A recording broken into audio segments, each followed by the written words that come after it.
Why are you lonely? How to fix it? You're in your early 20s. You're not weird. You're not bad looking. You're a normal guy. Yet somehow you're alone. Again. Why is it that so many of us feel completely disconnected in a world that's supposed to be more connected than ever? Chapter 1. Social media and dating apps. Every swipe, every notification, every match, or lack thereof, adds a subtle weight on your shoulders. Social media promises connection, but leaves you scrolling alone at 2 a.m. Dating apps create an illusion of infinite options, but often just reinforce rejection and shallow connections. And here's the kicker. When you see everyone else apparently thriving online, it's easy to believe you're the odd one out. But in reality, millions of other guys your age feel exactly the same. Chapter 2. Fear of rejection and social anxiety. Another reason you're alone is the fear of rejection. It's easier to avoid trying at all than risk the sting of someone turning you down. But avoiding rejection means you're avoiding real connections. Maybe you've convinced yourself you're not good enough, too awkward, too quiet, too shy. But guess what?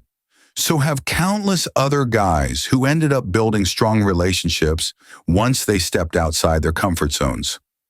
Chapter 3. Unrealistic Expectation. You might also be lonely because society sold you an impossible dream.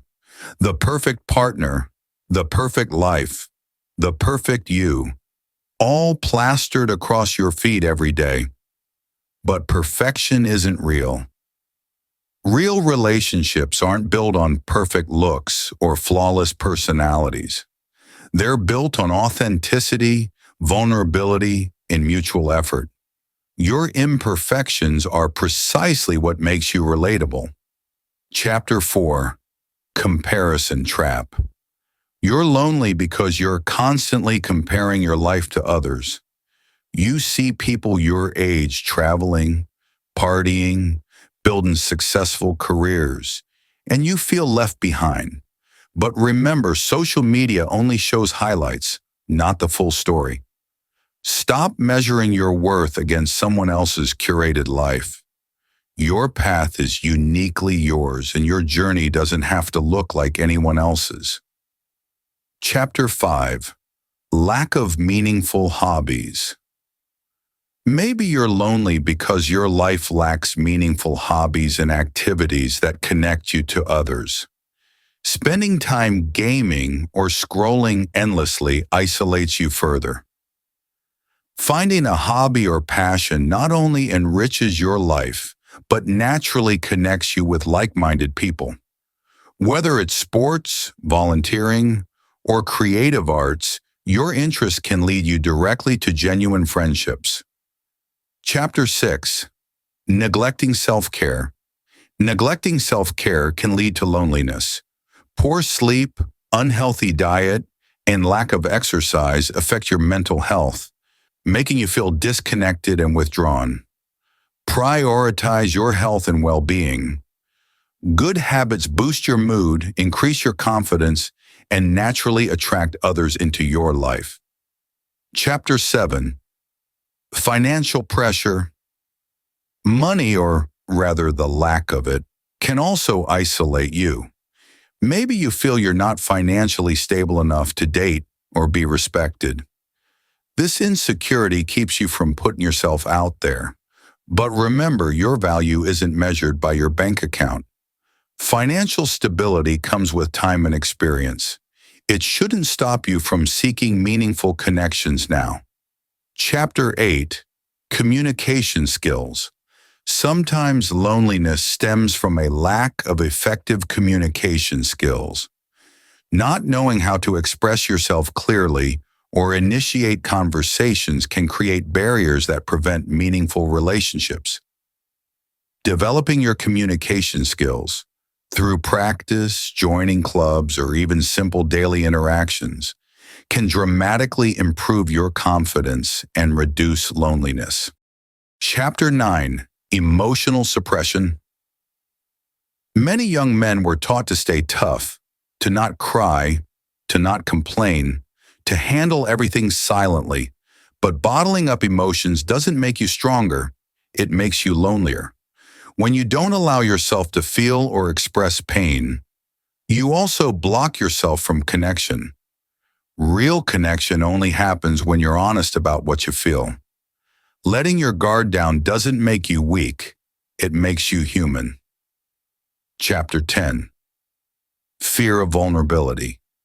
You're scared to open up, because what if they don't get it? What if they laugh? What if you're too much? That fear of being truly seen is keeping you isolated. But here's the truth. The people who truly matter, they don't expect perfection. They want honesty. Being vulnerable isn't about dumping your pain on someone. It's about showing who you really are. And when you do that, the right people will show up. Chapter 11. The Comfort Zone Trap. One of the most dangerous places to be is comfortable in isolation. You get used to being alone, used to silence, used to not trying. It starts to feel safer than risking connection. But that comfort is a trap. Growth only happens when you step outside that zone. The first steps will be awkward, maybe painful, but staying stuck guarantees nothing changes. Chapter 12. Waiting for life to start. Maybe you keep telling yourself, I'll be more social when I have more money, when I look better, when I feel ready. But that moment never magically arrives. Life isn't something that starts later. It's already happening. And the longer you wait, the harder it gets to break the pattern. Start messy. Start now. Nobody ever feels 100% ready, and that's okay. Solutions. So how do you break this cycle of loneliness? First, reduce your social media and dating app usage. Focus on real-life interactions, even small ones. Start conversations, join groups that match your interests, or simply talk to someone new once a day. Second, accept rejection as part of growth, not a personal failure. Each rejection moves you closer to the right connection. Lastly, embrace imperfection. Be open about your struggles, because vulnerability is powerful and attractive. Final message. Remember, loneliness isn't permanent. You're not alone in feeling this way. Every meaningful connection starts with a single brave step. You've got this. Take that step.